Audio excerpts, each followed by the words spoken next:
Saudara, Partai Golkar menyambut baik jika Presiden Joko Widodo dan Gibran Rakabuming Raka bergabung dengan Partai Golkar. Ketua Dewan Pembina Badan Pemenangan Pemilu atau Bapilu Golkar, Idrus Marham, menyatakan Partai Golkar merupakan partai yang terbuka. Siapa saja bisa jadi anggota. Jika Presiden Jokowi dan Gibran bersedia bergabung, menurut Idrus akan jadi berkah bagi Golkar. Ini ada, ya Partai Golkar ini kan adalah partai yang go public. Siapa saja menjadi anggota. Kalau sekarang mau jadi KTA, saya bisa beritahu bahwa ini kasih KTA. Tidak ada masalah. Nah, bagaimana misalkan kalau misalkan Pak Jokowi mau masuk Golkar, itu alhamdulillah dong, barokah dong. Mantan presiden 2 periode. Kemudian kalau misalkan Mas Gibran mau masuk Golkar, ya barokah lagi, alhamdulillah. Kenapa? Masalahnya karena yang jadi masalah supaya ada proses-proses, ada etika misalkan. Kalau misalkan masih di PDIP, itu selesai di sana baru ke Golkar. Jangan terkesan kita yang mengoyo-oyo. Tetapi begitu Pak masuk, ya alhamdulillah barokah. PDIP melihat ada tekanan dari pihak tertentu melalui proses hukum dalam kasus mundurnya Erlangga Hartarto. Sementara Presiden Joko Widodo membantah ikut cawe-cawe terhadap mundurnya Erlangga dari kursi Ketua Umum Partai Golkar.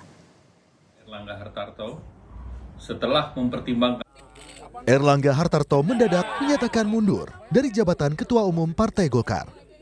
Merespons mundurnya Erlangga, PDIP menilai ada tekanan melalui proses hukum oleh pihak tertentu terhadap tokoh partai politik. Sekjen PDIP Hasto Kristianto menyebut, tekanan melalui proses hukum juga terjadi pada kader-kader PDIP. Hasto bilang hal ini terjadi jelang Pilpres 2024. Sebenarnya sudah terjadi jauh sebelumnya, ketika sebelum Pilpres itu berlangsung. Bahkan tekanan-tekanan itu juga masih terjadi yang dialami wali kota kami, Ibu Ita misalnya. Itu ketika Pilpres juga menghadapi hal yang sama. Dan ketika berbagai upaya akomodatif itu sudah dilakukan, ternyata pada akhirnya tetap. Maka ini menjadi suatu pelajaran yang berharga bagaimana kita harus betul-betul kokoh menghadapi tekanan apapun, ya kita harus kuat. Forum 98 melawan juga melihat indikasi pemerintah melakukan intervensi terhadap partai politik melalui hukum, sehingga partai tidak bisa menentukan sikapnya sendiri. Menurut Forum 98, mundurnya Erlangga diduga karena keputusan politiknya berseberangan dengan Jokowi, salah satunya di Pilkada serentak.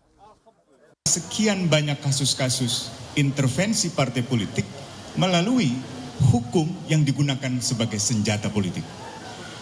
Bahkan untuk kasus yang sama, kasus Golkar, di awal tahun ini sebelum digelarnya pemilihan presiden, kita tahu kecenderungan kepemimpinan Erlangga tidak mendukung pilihan Presiden Jokowi. Tapi ketika dihadapkan pada proses hukum, ia beralih memberikan dukungan kepada pemerintahan Jokowi. Dan sekarang, meskipun ia telah menunjukkan dukungan-dukungan politik selama Pilpres, tampaknya itu juga diuji dengan prospek sikapnya pada kasus Pilkada serentak. Dan ketika ada kecenderungan untuk tidak sejalan dengan pemerintah Jokowi, tampaknya itu kembali mengalami intervensi.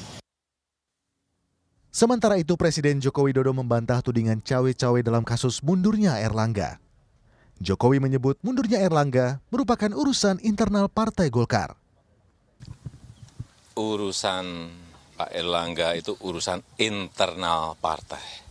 Di partai itu ada proses, ada mekanisme. Silahkan ditanyakan kepada Golkar, kepada Pak Erlangga. Ini di sini juga ada Golkar, Pak Dito, tanyakan. Jangan saya mencampuri internal partai. Enggak bisa. Penilaian orang ketika mengaitkan Bapak misalnya mendesak Pak Erlangga untuk keluar, ada cawe-cawe itu Bapak bantah ya Pak ya? Bapak seperti apa? Tidak ada. Erlangga Hartarto sempat diperiksa Kejaksaan Agung terkait kasus korupsi ekspor minyak sawit mentah. Namun pihak Kejaksaan Agung membantah akan ada pemeriksaan terhadap Erlangga dalam waktu dekat. Apakah akan dilakukan pemanggilan terhadap yang bersangkutan? Saya tegaskan bahwa kami sampai saat ini belum mendapatkan info soal itu. Kami baru mendapatkan info dari teman-teman media. Ya. Tetapi apapun yang berkembang di masyarakat, bahwa tentu perkembangannya jika ada perkembangan terkait soal itu, kami akan lakukan update. Erlangga Hartarto mengungkap alasan mundur sebagai Ketua Umum Partai Golkar demi keutuhan partai dan memastikan stabilitas transisi pemerintahan baru. Tim Liputan, Kompas TV.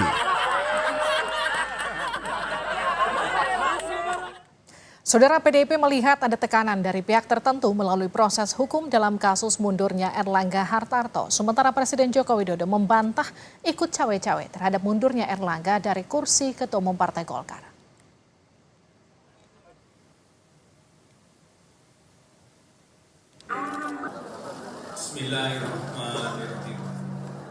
Partai Golkar gelar rapat pleno malam ini. Salah satu agendanya adalah menentukan PLT Ketua Umum Partai Golkar untuk menggantikan Erlangga Hartarto. Ada 3 agenda dalam rapat pleno Partai Golkar selain pembacaan surat pengunduran diri Erlangga sekaligus menentukan pelaksana tugas Ketua Umum Partai Golkar.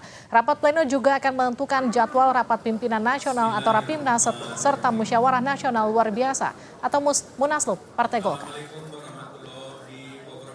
Ini ya cukup mengagetkan karena terdengar sangat tiba-tiba mendadak, dan ini kita rapat pleno untuk menyikapi surat tersebut, menerima surat tersebut, pengunduran diri beliau, dan juga menunjuk PLT, dan yang bertugas hanya satu, PLT-nya itu bertugas untuk melaksanakan Munas.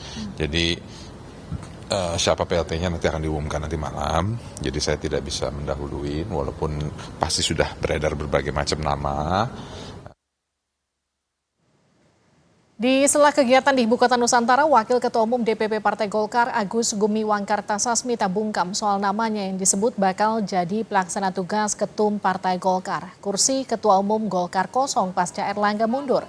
Pleno Partai Golkar akan menunjuk PLT Ketua Umum sebagai pejabat sementara hingga penyelenggaraan Munaslup untuk memilih Ketua Umum definitif.